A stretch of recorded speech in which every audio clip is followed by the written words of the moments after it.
This week on PTL, we lock down the playoff positions, punch up your fantasy points, and say goodbye to some old friends. Prepare to get your bracket busted because Primetime League starts right now. Kill him! Kill him! Fire the glitter! Yes!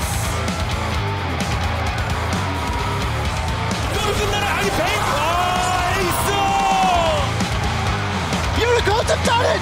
Unicorns have beaten Fnatic!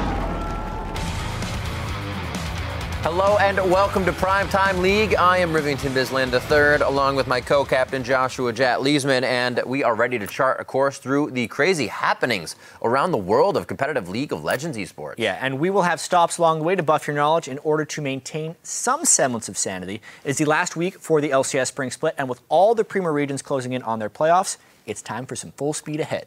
Let's head right into it. Aye, Captain. And I'm not sure if it's because the spring split is nearly over or if love is in the air or what, because completely crazy things have been happening everywhere. In fact, it feels just like March mad. What's that word? I don't really know what to call it. I mean, post-February foolishness, pre-April pandemonium. It's close. Yeah, definitely not March Madness, though. No. Definitely not March Madness. Thought that was it. Yeah. Well, whatever we do decide to call it, something is definitely happening. That much is for certain. And for starters, we had a bunch of champions make their 2015 debut, both on the Rift and in new roles. And it's not just the LCS that's gone third month of the year madness. Definitely not. Just to name a few, we saw Nautilus support on both sides of the LCS. My new favorite jungler, SKT Tom, played Udyr. Then there's Incredible Miracles Tucson, who busted out a support Aurelia and a support Maokai. That's not even talking about Garen top lane. That stuff is so crazy. We'll get to see that later. The supports are really turning over a new leaf. Yeah. Besides a ton of unique champ selections, we also saw a bunch of upsets across the leagues as well. Yes, besides Gravity taking out TSM thanks to a mid-lane Urgot in North America, the last place Meteor Makers beat Gambit in Europe, the Snipers no-scoped the Taipei Assassins in the LMS, and China's Invictus Gaming 2-0'd OMG. Mass hysteria, Riv. It's crazy. Absolutely crazy. Cats and dogs living together in unison. I don't know. Anyway, let's take a closer look at another one of those bracket-busting upsets over in the European LCS, where the best team in Europe right now, second place H2K, was riding an 8-game win streak as they took on the 7th place Elements. Yeah, this was an interesting game because people weren't expecting much out of Elements H2K on that huge win streak, but early on in the game, Shook comes down bottom, gets a nice gank off as Nunu. Starts shaking things up, Froggen back on the Karthus, remembering to press R after death, and things are gravy. Yeah, flash hook onto Reckless. You think that's the perfect way to start a fight, but they can't close him down immediately. And pay attention to the Karthus. He's in the middle of the team, zoning other people, and he can cast spells while dead. There it is. Gets 2 more kills. So much damage. There's a lot of plays where it looked like Kasing hit the perfect hook. You'll even see it again right here. Hey, I think we have the perfect hook. I think someone's around that wall. Yeah, you're right. Everyone's around that wall. And once again, because they're fighting in these confined spaces, Froggen's Karthus gets out so much damage, and then it just allows the rest of Elements to clean up these fights quite well. Reckless this time. Really wild. H2K with that streak. Really unfortunate that this was the game they had to lose now. Yeah, such a tight fight in here. Like, even with those catches, it was still a competitive game throughout. But because Elements won that fight so decisively, that was kind of the turning point. They win one later, and they push down this Nexus. Definitely needing to find some consistency there at the end of the split for Elements. H2K's loss in that match put the brakes on their 8-game winning streak, as we were saying, and put them in the company of some other teams who have been lucky or unlucky enough to enter the Crazy 8 Club. Yeah, why is it that this always happens? Gambit, Alliance, SK, and H2K have all had their win streaks stopped at 8 games. And 3 of those 4 were actually stopped by Fnatic, who is the team that holds the European record at only 9 wins in a row. Just 1 more game and a bunch of teams would share it. Looks like a fantastic club to be a part of. Yeah. And speaking of Fnatic, one of the most incredibly insane games in the LCS history happened last week, thanks to the Unicorns of Love's immortal Nexus. That's not the first time we've said that word, and it always makes for an amazing game. Yeah, the rest of this game doesn't matter. Let's start at the Nexus right here. 33 minutes in, Fnatic in their first attempt to close it out, but Power of Evil was doing so much damage on Cassio on that defense. I love watching this replay. It's like entering a scenario mode. Go, defend Nexus. Do it again, defend Nexus. Yeah, and this time, Cassio's not there. Easy, right? Fnatic can just go and hit this it's one. over. Second time's a charm. The 80 carry's there this time. Oh no, it happened again. They were not able to finish off the Nexus. 31 kills to 24. How many kills were there actually going to be in this game? So many. Can't get out of base. I love this. Clearing up the minions. Minion line. Let me step right in front of that super minion for you. Getting everything they needed. Minion went to hit the Yorick Ghost at the end of that one. And then here, Fnatic thought they'd be able to kick them out of the base. Steelback, so many slight miscalculations. He thought the red buff would kill Vardegs, then Power Beeble lands all his skill shots and just blows him up. Devastation for Fnatic and elation for Unicorns of Love. Absolutely ridiculous. You could see how happy they were. It kind of just comes through the screen and sends chills down your spine every time. And with just 2 days and 10 games remaining, here are the current standings in the European LCS. SK Gaming has locked up a top 2 finish, while Fnatic, H2K, Unicorns of Love, and Gambit are all guaranteed spots in the playoffs. Meanwhile, the Wolves, Elements, and Roccat are fighting over that 6th place and final spot in the postseason, with Giants and Meteor Makers hoping to avoid that auto relegation. Yeah. And as a note, even though only 10 games remain in Europe, there are 1,024 possible outcomes, and every one of them involves at least one tie. Some of those ties will be decided by head-to-head records, but there is a very real chance that an extra game gets played in Europe this week, or several. And now for a closer look at the European LCS, let's hear from the one and only Trevor Henry. How's it going, Quick Shot? It's going fantastic, Riv. I'm super excited to be in the last week of games before playoffs, and I'm even more excited to give a shout-out to the Super Dane himself, Martin Deficio Lunga. Thanks to all of that pulsar that we've been talking about, this dude has just gone from strength to strength, covered more games than anybody else, and that last ending to Friday was such a stand-up performance. Really a standout guy indeed. That feature on him recently, there should just be more, right? Really, Quick Shot. As the playoff picture becomes more clear last week, who do you think the standout teams were? Yeah, well, with the 5 teams already locked in, I feel like we've spoken a lot about H2K, Fnatic, and SK over the last few weeks. So I'd like to give some love to the Unicorns of Love and Gambit. Let's start with UOL. Their 2-0 performance during Week 8's games really helped solidify their spot in the playoffs. And this is a team that is the highest likelihood to surprise during a best-of series. Remember how they took down TSM last year to garner that herd of fans? It's really not unfeasible to think the same result could happen again to a Fnatic or an SK or anybody they face in the playoffs. The other team that I'm interested in keeping an eye on is Gambit. They're on my radar because this is a team that I feel is still struggling to find their team identity. But when they do figure out which page they're on, Gambit goes huge. They've really shown up in the middle of the split, and I think if they settle down and find a stable level of performance, they could be a dark horse in the playoffs. I'm also very excited to see them do battle with the Unicorns of Love on Thursday, as it very realistically could be one of our quarterfinal matchups. Well, I can't wait to see that match as well. And with the top 5 places locked up now, that leaves 1 spot remaining. Do you have any predictions on who that will be? Yes, I actually think quite simply who it will be, but the 3 teams in contention, Copenhagen Wolves, Roccat, and Elements, they're all battling for that 6th spot. And I think the Copenhagen Wolves have this one in the bag. They've got the best record with having a game up the other 2 contenders, and they've got an easier schedule. They play Roccat on the first day of Thursday. They play Giants on the next day. And in order for Roccat or Elements to stand a chance, they would need the Wolves to lose both of those games while both simultaneously going 2-0 on more difficult schedules. I think the bigger question here is whether or not Roccat or Elements will be going to the promotion tournament, because I think the Wolves have got 6th in the bag. Well, we find out soon, don't we? Now let's shift from the final playoff spot to the final playoff bye, as Fnatic and H2K face off in our BF Game of the Week.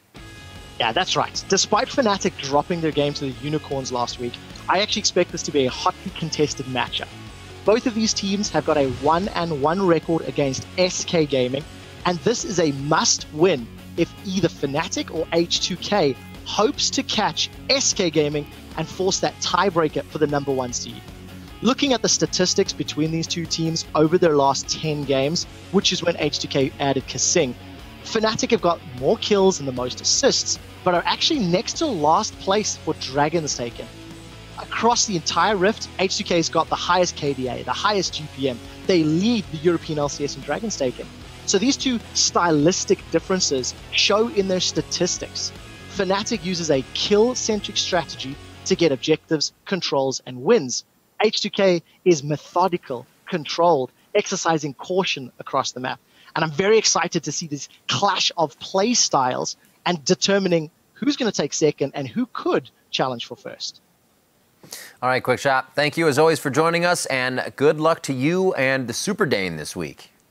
Wow, thank you very much, Rev. While I go and help the Super Dane dry clean his cape, I think it's time for everybody to take one more look at that incredible match between Fnatic and the Unicorns of Love. This time, however, with 100% more team communication. It's time for mic check. Okay, they can't finish, Good, guys. They will try to finish. They will try. I'm alive in 4. They can't. You need to stall for 15 seconds. Hit the tower! Okay, nice. Hit the tower, they are alive. Hit the tower. Hit the tower, hit the tower, hit the tower, hit the tower,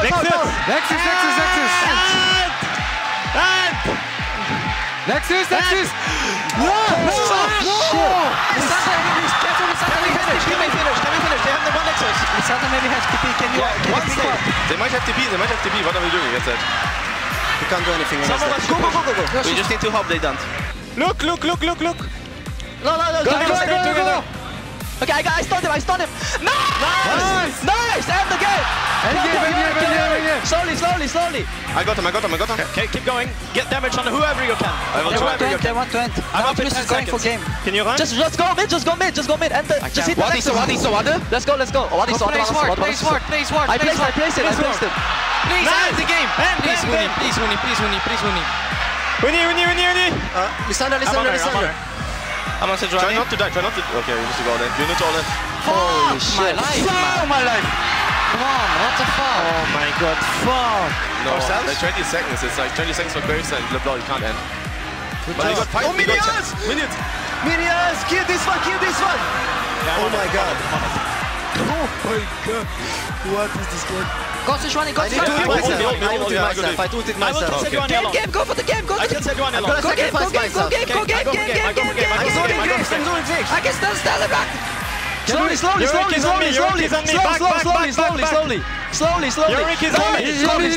Can you have me? You need to kill her. You can push, you can go. She's dead. Go Nexus. They will go first. Guys. Together. Go. They cannot hit the Nexus. Oh, no, yeah. Should heal, no? I have TP when I'm up. Nice! Get there.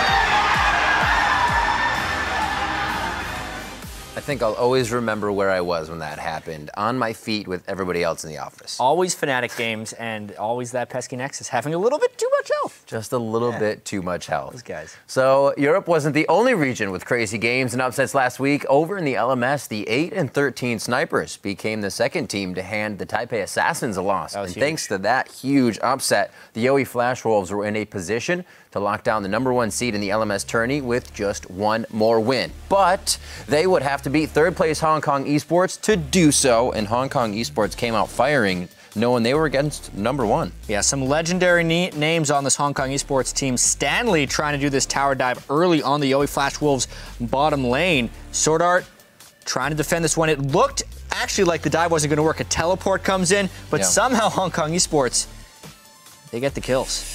Hey, they saved the turret, right? Yoey's doing all right. They saved the turret, but they wanted more, obviously. That play did not go well for them, and they just needed to get Maple going a little bit more. Yeah, crazy here. Another fight that would look like it couldn't go in the way that it did. Yowie Flash would lose a few at the start of the fight, but honestly, Maple Zed was farmed before that fight and fed after. Yeah, Yowie Flash Wolves was able to cool down Hong Kong Esports quite quick, keeping them and securing them nicely on their fountain. Not much just you can do about a solid game that. they had there. It looked like they were just the stronger team despite the dive not going their way early. Absolutely. Trying to do as they may, Hong Kong Esports still looking to climb the ladder would have a chance now at Taipei Assassins. As we move on to the next game, Toys would face his former squad and the team currently in second place. Yeah, this was a match where they could actually have got second place if they win this one. Stanley, he's a horse, getting dove early. There he is. Let's go for the guy who knows what Taipei Assassins is and how he play. He still can't stop it. Dinter here, nice little dodge. Beautiful there to get the hook out, and he goes back in. Yeah, how did all that stuff miss Dinter? Anyway, the rest of Hong Kong Esports tries to collapse in. Stanley getting some revenge for that earlier gank, gets a kill back, makes it a 2-for-1, and this gives Hong Kong Esports a slight lead, but this was a long game. Yeah, it seems like Hong Kong Esports had a completely go in and never back out composition, and it seemed to work for him pretty well. Yeah, even though Chowie had a full 6 items, no boots instead of Zephyr on a blue Ezreal, it didn't matter because he couldn't put out enough damage for the rest of the team to completely crush him there.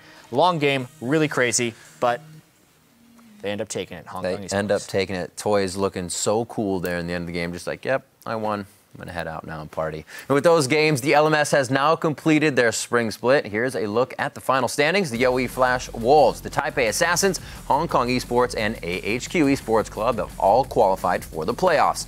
And on the flip side, the Snipers, Midnight Sun, and Never Give Up all failed to make the playoffs, along with Dream or Reality, who finished the season with kind of a perfect record that no one wants. 0 in that win column. And now for more on the LMS, I'd like to welcome Garena Caster Clement to Primetime League for the very first time. How is it going, Clement?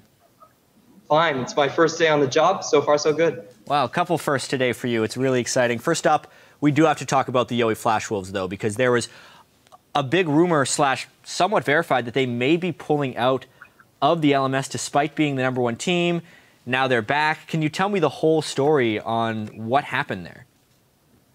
So first of all, their manager kind of got into this Facebook scuffle with a couple of fans, and then he announced that they were going to be forfeiting the entire LMS season. The players did eventually play, but on the players' behalf, the organization was not behind them during Week 8. But after talking with Garena, they have decided to continue the playoffs as usual, and they will be participating in the finals. Yeah, that is a ridiculous story, to say the least. But yes, it's still the #1 team in the LMS. Aside from that forfeit loss, they'd only lost 1 game the entire split, and that was to the Taipei Assassins. Why are they such a good team? What is the Yowie Flash Wolves playstyle? Well, they played this kind of kiting team comps, and I do think they had some major advantages in the meta where they were allowed to pick up these PL champions at the support position. The second reason is, overall, their roster, they really have the most young, most talented players in Taiwan currently. And the third is, you have to look at Maple's champion pool. He's been drawing so many bans and playing at such a high level. Yeah, and a lot of that team has been playing at a very high level. You need to be the #1 team in a region. Is there an MVP on that team that you would like to point out? I think you have to give this season's MVP to Maple. He's been absolutely extraordinary. Individually, he has one of the highest KDAs at 13.8, and the second most important thing is that he plays so many champions. He plays all of the assassins, he plays a lot of AP pokes, and another reason is that he fits really well with this team system. As I said before, they played this kite team comp. But Maple, what he can do is that he can do these deep penetrations into the enemy formations, make everyone collapse on him, create a lot of space for Never Loses to deal damage, and then he gets away scot-free in the end. Yeah, I mean, Never Lose looked amazing at IM Katowice, but in time that was because so much space was being created by the rest of the team. So nice analysis there. But going into the playoffs, you guys are now done your regular season. With all the drama that the Yowie Flash Wolves have just undergone, how is that going to affect them? Are they a weaker team now going into the playoffs? Well, in my opinion, this playoffs is still Flash Wolves to lose. Everyone here still sees them as the strongest team right now. And the other 3 teams have had a couple of hiccups now and then. Taipei Assassins really uncharacteristically dropped 2 games. AHQ got decimated in their friendly match against the Flash Wolves. And HKES just announced that they were going to release their coach. However, I will say that this patch is all about who can adapt, because this is going to be the first time that the players are going to play in the 5.5 patch. And Stake has said that they don't think they can continue playing their kite compositions. There's just so many good engage tools right now with the jungle buffs, with picks like Hecarim and Diana around. Definitely going to be a super exciting playoffs there. New patch, new coaches, a lot of teams coming off some drama. Very interesting stuff. Thank you, Clement, for joining us. We will see you again next time. And make sure you guys check out those LMS playoffs. They kick off on April 10th. So definitely make sure to check those in. Clement will join us again afterwards. But now let's turn from the LMS to our Twitter question of the week as I reluctantly hand the reins over to Freak. Reluctantly? Nay, I say to you, nay. I accept control of PTL with great dignity. So I'll rein it in and get to your Twitter predictions. Last week, we asked you to predict the impact of the 5.5 patch and tell us which jungle champion will be played the most in the LCS, and for a spot in the Hall of Fame, what will their win-loss record be? A lot of you guessed Rek'Sai. Good job. She tunneled her way into an LCS high 9 games last week, and while 22 of you were able to correctly predict the pick, apparently most of you thought she would be OP. Turns out, wasn't the case. None of you got close to her actual win-loss record of 1-8. So I guess it's really no wonder you can hear her screams echoing across the rift. It's the global death scream, apparently.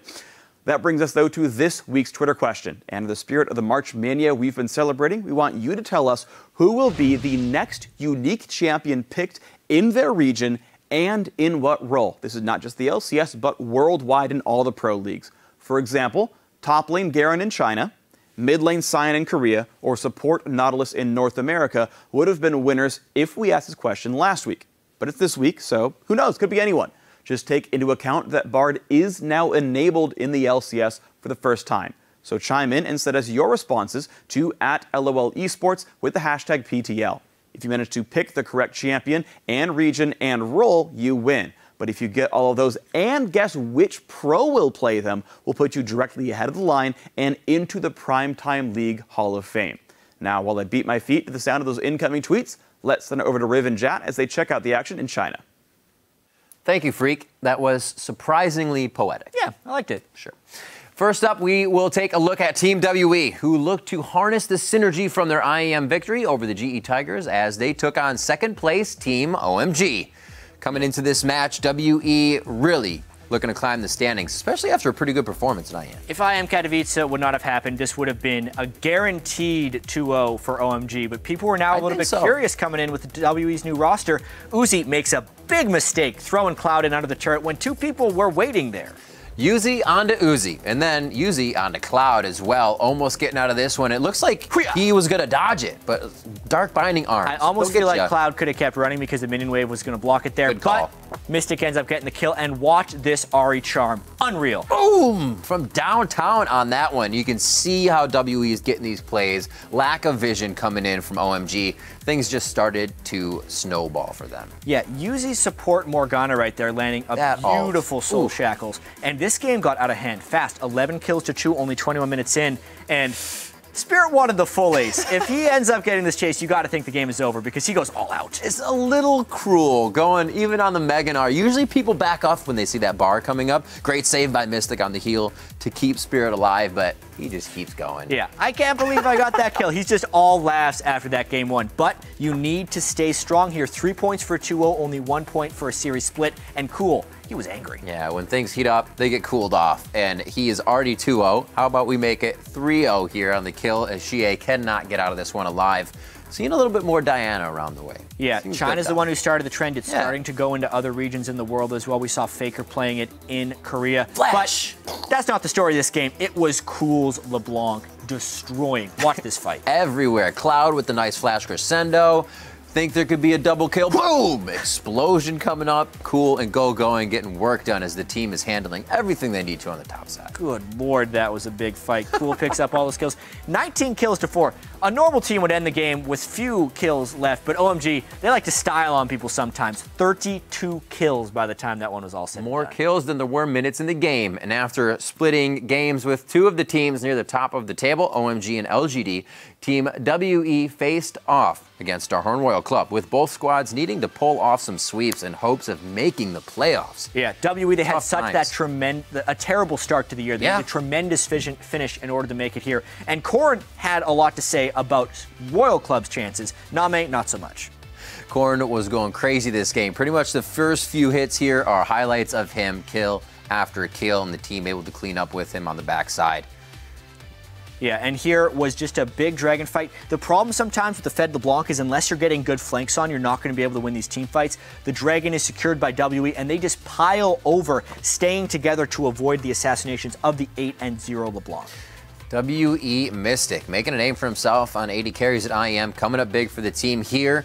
Looking to take down Insect as WE gets Baron. He also gets Insect. Yeah, and that was WE having a big goal lead. They had picked off Corn for the first time that game before that fight. The big reason they could force the Baron, and they forced in second with desperation steal. Got to find that priority target. WE has had the right moves, the right decisions, and the right plays to be made here, working the 2v1 very nicely in the bot lane. Speaking of decisions, 2v2. I'm not sold on the support Aurelia from 0 and then to 2v2 the lane at that point in the game. You can see it got completely out of hand. Name had no chance. He's just running away full spark. 0-4 to start that game. Not making it easy for him. Teams are already focusing on him. And then he puts himself out on the end. He's going to get taken down each time. Yeah. And still dead. And another kill right there. Mystic insanely fed there. 10 kills already. Got his defensive item. And a face check. That's the worst. Oh, you could have warded over the wall. They already had that position. But yeah, the face check is the worst, and it led straight into the base. Name could only find solace on the fountain. An incredibly important 2-0 victory for WE. They had a fantastic week, splitting those 2 sets we mentioned, and then taking 3 points in that Royal Club match. Looks like IEM and those changes really helped to bolster the roster, and at a good time. And with just 2 weeks remaining in the spring split for the LPL, here's a look at the current standings. Edward Gaming, OMG, and Snake Esports have not only been in the top 3 every week of the spring split so far, they've also locked in a trip to playoffs. And while no one can catch EDG for first place, the race for second place is very close, with OMG, Snake, Vici, LGD, and Invictus Gaming still in the running. And for more on the LPL with the postseason on the horizon, let's bring in Pastry time. How's it going, Pastry? It's excellent, Riv. How are you? I'm doing fantastic. Jad as well. I'll answer for him. Riv. And since making some changes to their lineup, Team WE has placed second at IEM. We all saw that. The split with... Oh, fuck. Yeah, that's why I messed it up. Do you want me to say hi to Jet too? I also love Jet. That's fine. It's excellent, Riv and Jet. How are you both? Doing fantastic. I'm doing well. Awesome. Let's get right to it. Since making changes to their lineup, Team WE has placed second at IEM, split a series with OMG and LGD, and swept Starhorn Royal Club. Where do they stand in the LPL power rankings right now? I mean, right now, they're honestly more of a middle-of-the-pack team than the 10th place that their current lineup looks like. They're obviously still gelling together as a team. They're very new, and they're sort of paying for the past results of having such a rough start to the season. But they're looking good, very strong. The new players are great. Spirit's playing like a god. If Woodley continue form, they're looking very strong for the end of the season. Yeah, it's tricky, though, because they were the last-place team in the LPL at certain points. Now with only 4 matches left, how realistic is it that they could actually make it to the playoffs? I mean, they can make it mathematically. There's enough points up for grabs in their last 4 matches that they could still get there, but they have a lot of tough opposition to play. They'll be fighting for every single point, basically, and any 1-1 almost spells death because of how the best-of-2 system works. It's possible, but it is a very slim chance for World Elite. All right, and on the flip side, I want to touch on Starhorn Royal Club, who's now with Name, who has actually been struggling. Why is the All-Star having a tough time? I mean, I think for me, Name's just out of practice, and it's something that hurts him so much as a successful player. He grinds games out. He's good in really long games and kind of needs to fine-tune himself as a player and get to know the other AD carries in other teams. Just being out of practice, I think he's broken a little bit by not being able to play, and he's just underperforming. A lot of the seasoned AD carries at this point are just dominating him in lane. It definitely looks like that. Every time we do a highlight of their games here on PTL, it's just like a montage of Name dying, unfortunately. And even in the game today, he had to support Aurelia. How hard is it going to be for him to recover before the end of the season? And do you see a chance of him doing well this split? I mean, I think for Name, maybe he should just think of the rest of his season as practice because he's got some good games to play and they're close to playoffs, but I don't think he should, set his sights on making another playoff final in China. If they make it, look for Name to really power up and go big because he loves to show up during playoffs, but he needs to go super hard carry mode. He went Super Saiyan a couple of years ago. He's going to have to do it again. Definitely going to have to break into that mode. Another team that has been on an upswing lately is Vici Gaming. What do you kind of, make to their rise? What's been the success, the reason for it? I mean, Vici are a scary-looking team at this point. They started the season, Dandy and Mata, these 2 pretty good players. They won something called the World Championships. Don't know if you've heard of them, but they looked great. And slowly but surely, everyone else has stepped up. Basilis looked like a beast through the mid-season. When his team succeeds, he really goes off. And their solo laners are great as well, carrying Hitong. They play some interesting champions sometimes, but they always seem to get the job done. Yeah, and a lot of people know Vasily from the North American LCS, where he's a very feast or famine player, oftentimes flashing in. Sometimes it's not a good idea. Has he mellowed at all with Mata as his support in China? No, North American fans will be very happy to learn, but Vasily has not changed at all as far as playstyle goes. Still flashing aggressively, still playing best when he's running toward the enemy with his ranged AD carry. And Vasily, Mata just sort of gives him more opportunities to succeed and play the way he wants to play. That's what I like to hear. Good to hear, definitely. All right, Pastry Time, thanks for always joining us bright and early, and we'll see you next time. Cheers, Revenge. I'll see you then. Yeah, and just as a heads up, the LPL will be dark this week, but will resume with the final weeks of their spring split starting April 3rd, including a showdown between those new and improved WE and the first place Edward Gaming. That's right. Now let's bring things back to the North American LCS, where Team Solo Mid showed us that despite beating the world at IEM, they aren't quite beyond the pull of gravity or a mid lane Urgot. And we talked about this, Keen, Urgot versus Zed. Urgot just needs to ult Zed when Zed ults, and everything's great. And he does it right here. Bing, bang, boom. Great. He won the trade. Bjergsen has to Good run to go. away to his Looking turret. good. He's probably even going to burn us. Keen, what? Nope. Keen! Nope. Come on, man. Definitely misplays that matchup a little bit. And Bjergsen took that lead to a 5-1 kill TSM advantage and a 5,000 gold lead until this fight.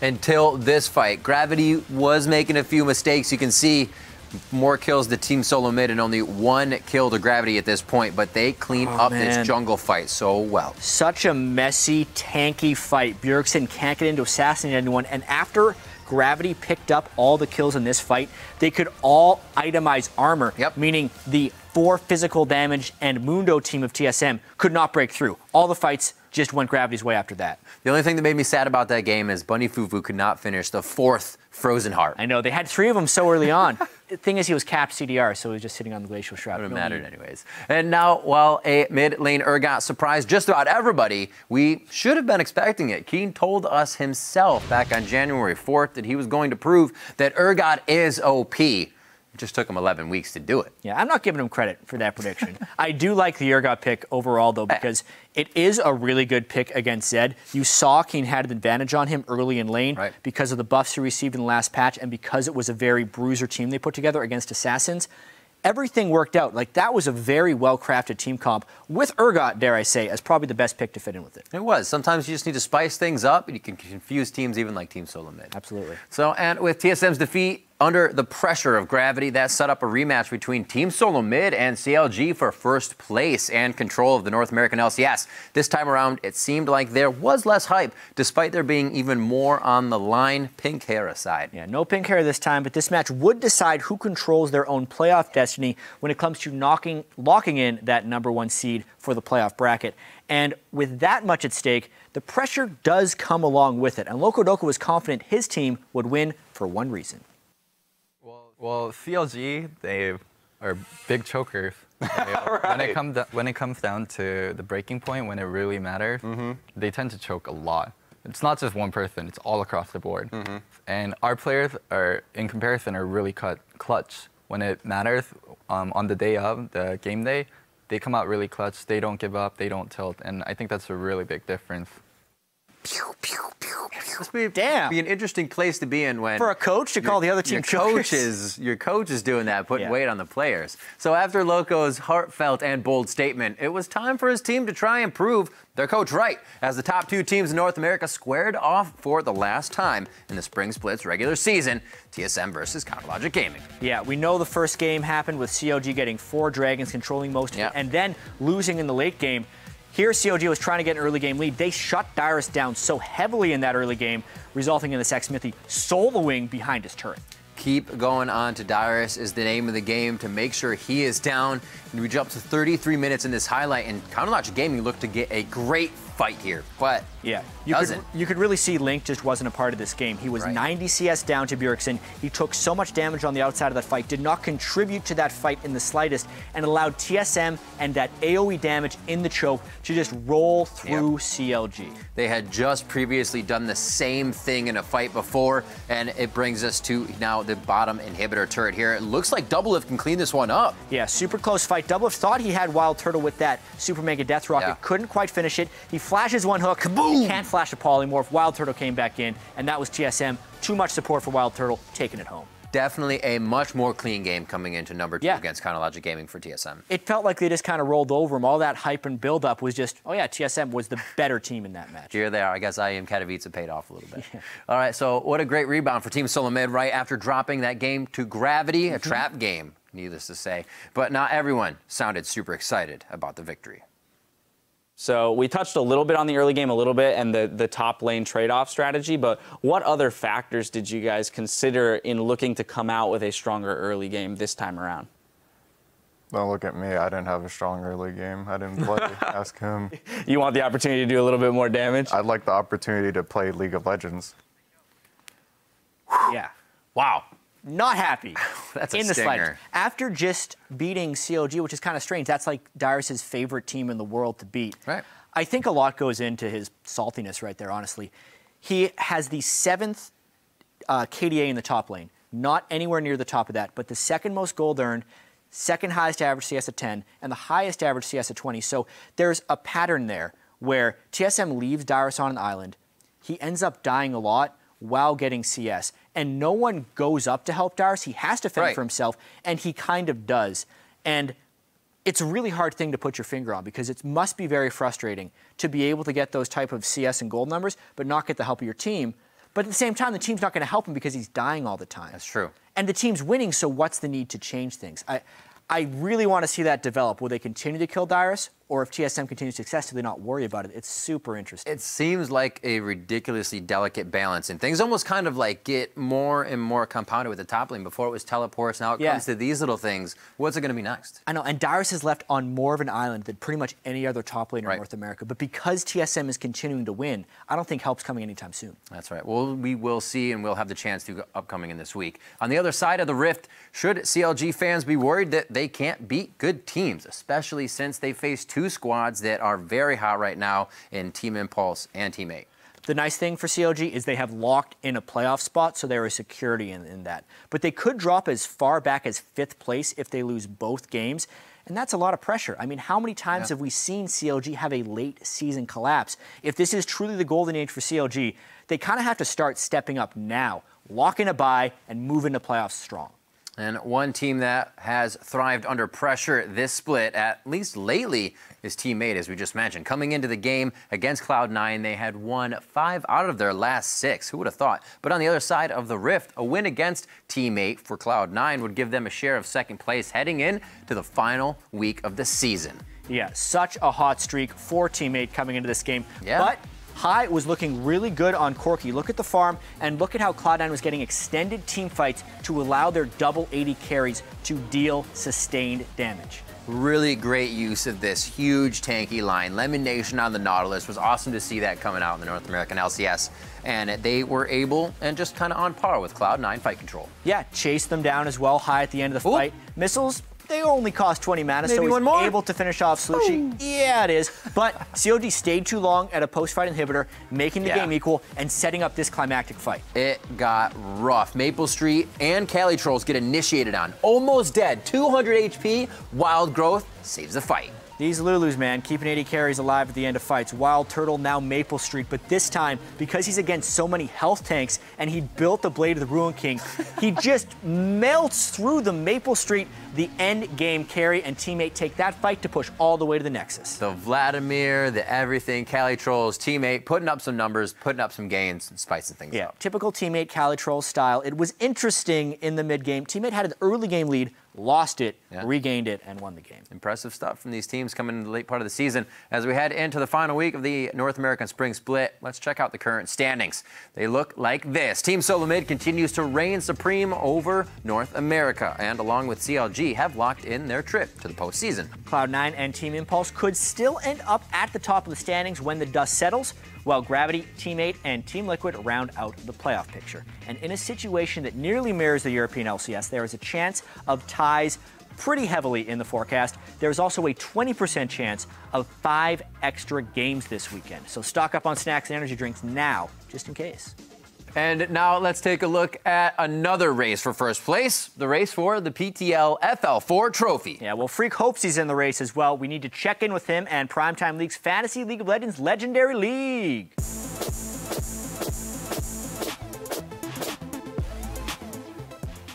you very much, guys. And now, just like the rest of the world, I have you guys all fooled. A normal person would look at these standings and say, oh, he's never going to finish in first place. But that's because they don't see in numbers like my beautiful mind. See, I earned the most fantasy points in the entire league, and I've positioned things perfectly for victory. I'm one game behind first. So much like how I crushed Shocks last week and proved that NA is greater than you for all time for this week, and even though 70% of you voted against me, it's all good. I forgive everyone. It's going to be great. Now, granted, in order for me to win PTL's FL4, I have to root for Shocks this week and hope that she beats Xpeke. Plus, the Imagine Dragons need to beat Freddie Wong. And then I need to topple Snoopy and win via overall points, and then I'll be taking home that wonderful trophy. But you guys heard it here first. It will happen, and I will be victorious. So, of course, you agree with me, right? Tweet hashtag FreakWin to agree. If you're losers, you can tweet hashtag SnoopyWin, hashtag XpekeWin, or hashtag FreddieWin. But that's dumb. But show us who you fantasize about winning, and we'll watch it become a reality when I win. Now, for some non-freaky fantasy results, let's send it over to Jat. Yes, come on, Peke, Freddie, Wong, Snoopy, really anyone, put an end to this, because if he takes home another trophy, we will never hear the end of it. I don't know why I said another trophy. He doesn't win anything. He's actually 3-5 in our fantasy league. But on to bigger and better things. We got fantasy LCS and some tips. We need to look at last week where, surprise, surprise, Fnatic and Unicorns of Love, thanks to that giant bloodbath, are at the top of the list. Actually, both teams dominated the top 8 spots in fantasy. Huni higher than everyone else as a top laner. Really impressive. He could not kill the Nexus, but he could get the most points in fantasy. All these European teams seem to always score in fantasy. It sucks for us NA guys. Speaking of which, Aphromoo and Dyrus are 2 North American performers who were expecting big things last week, but fell pretty far down and landed themselves on our dud list. And then Diamond was upset in the first game coming back after Katowice, and that definitely negatively impacted his fantasy performance. But we actually have a week without lineup swaps for once, which is kind of a nice thing, but we still have an alert. And we have to put St. Vicious on alert here because he just does not care about your fantasy points at all. Kill yourself, please. Please, you have Black Shield. No, I'm too tanky. Why?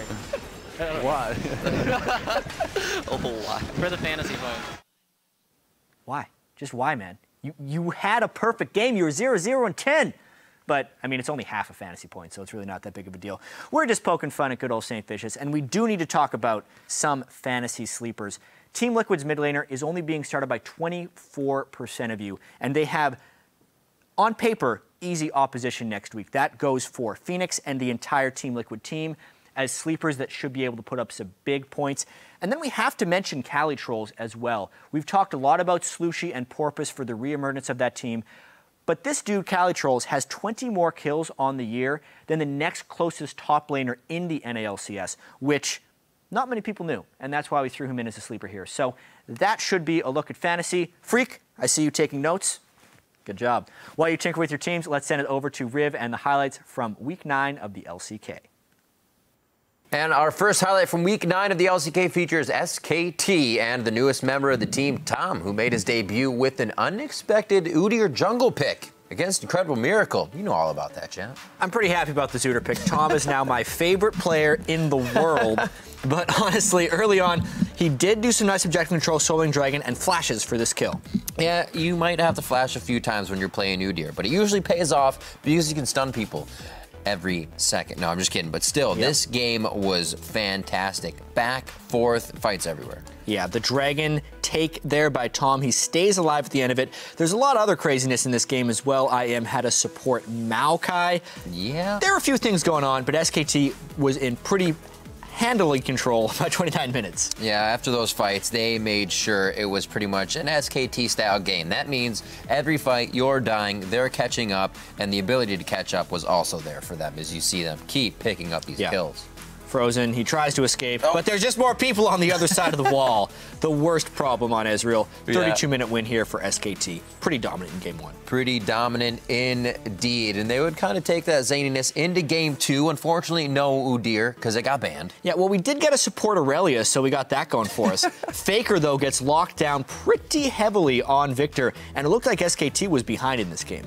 I think these regions are just faking everybody else out, so we bring this stuff to Worlds, and then they have it. SKT here down a bit, but really able to pull themselves back into the game. Yeah, crazy, crazy fight. Marin is there. Faker's not there for pretty much the entire fight. Lissandra engages, but look at that Faker laser over the wall.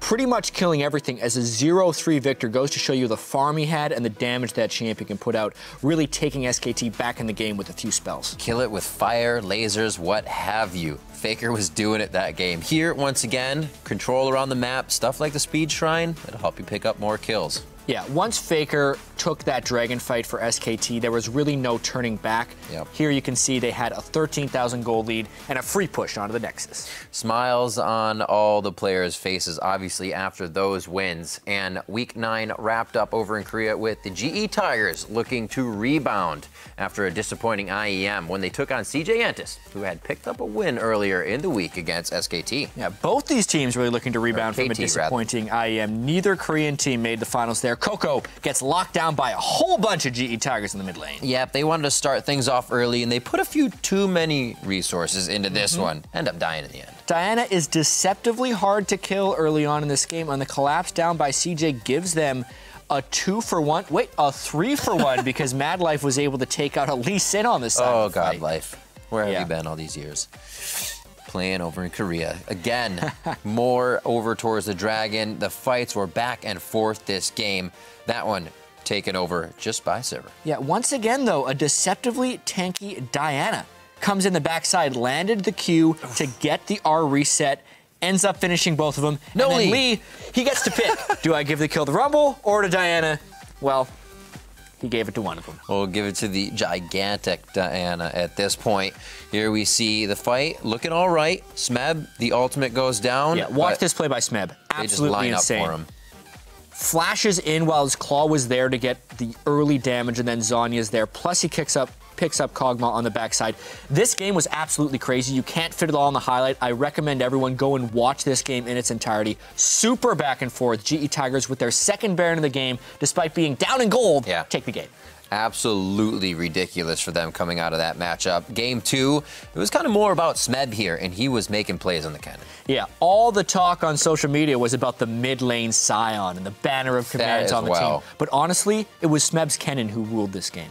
We see here the pressure that he was able to put on. There's that tanky Scion in the front. Kuro doing what he can. He had to back out, but Smeb says, I think we should time to go. Time to go in.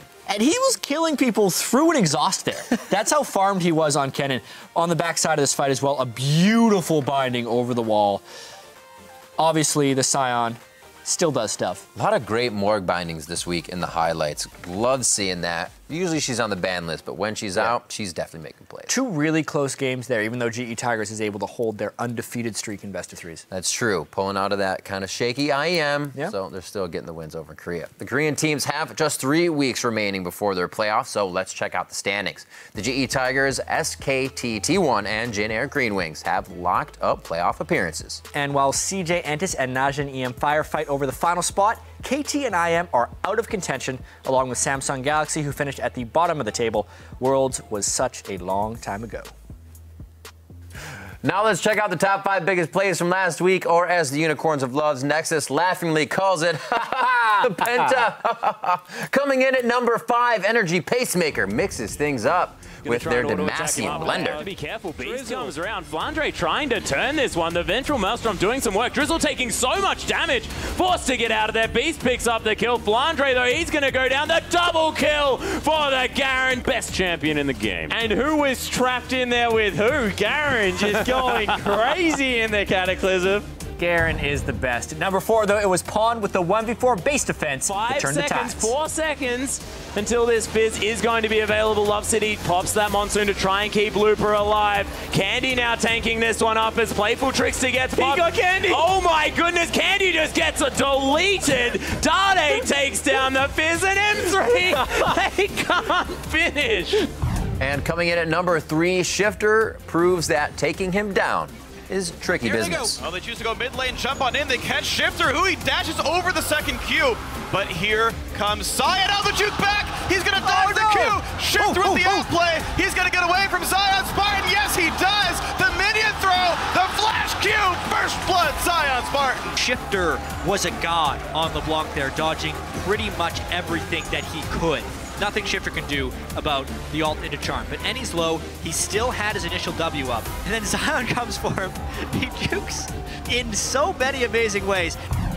At number 2, Bjergsen was a flippin' ninja as he dodged all the skill shots. And that's what TSM's doing. They're in the trap.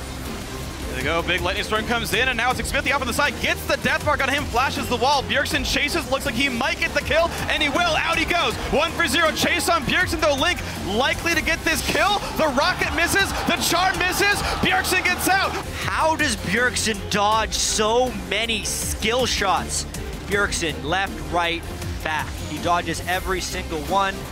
And our number 1 play this week featured the Unicorns of Love, Fnatic, and an unkillable Nexus. Fnatic look like they've done it at 33 minutes. Fnatic are taking down the Unicorns of Love. No! A few more hits. What? What? I cannot understand this game. Yellow Star, the back door. I've seen this before. It happened at Worlds, and it didn't go in Fnatic's favor.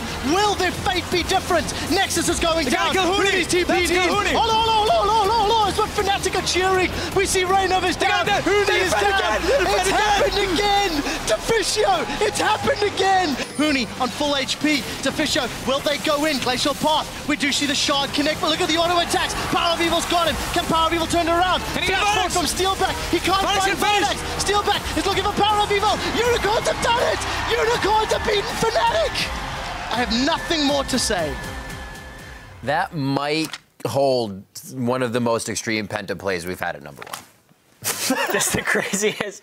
That's what you want to do if you're a Fnatic player. You just cannot believe that happened to you. So you saw Hootie, he did the same thing. Hands and face, he knew he should have been hitting the Nexus. But while you're watching the games from around the world this weekend, remember to send us the fantastic plays that you think should be on PTL. Yes, just tweet them to us at LL Esports along with the hashtag #ThePenta, and your favorite play could make the cut.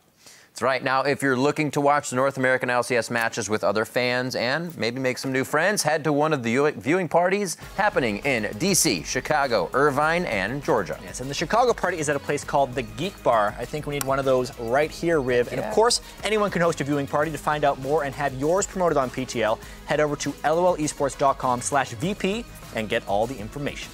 Sounds like a lot of fun. And with that, we put this featured party of Primetime League into the books. Just about, Riv. But first, we do need to say goodbye to some pros we've grown to love over the spring split. Last weekend, Team Coast were officially locked into 10th place and, unfortunately, auto-relegation. That means this weekend will mark their final appearance in the North American LCS this year. And before they leave, we wanted to let them know that they'll be missed in our last hit.